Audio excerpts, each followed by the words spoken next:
অনেকেই বলেন বাংলাদেশ জাতীয়তাবাদী দল বিএনপি দলের ভিডিও আমি এত কেন পোস্ট করি, কেন এত কথা বলি। আপনাদের উদ্দেশ্যে আমার এই ভয়েসটা দেখেন, আমি একজন প্রবাসী হতে পারি, কিন্তু বাংলাদেশের আমি একজন নাগরিক।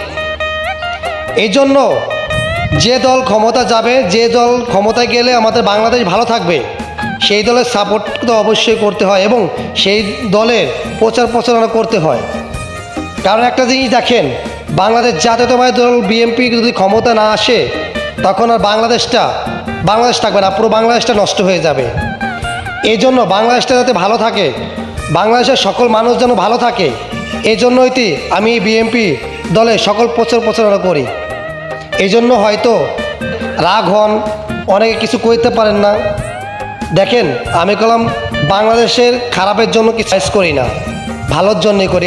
বাংলাদেশ জাতীয়তাবাদী দল বিএনপি দল যেন ক্ষমতা আসে, তাহলে বাংলাদেশটা ভালো থাকবে এবং সকল মানুষ ভালো থাকবে।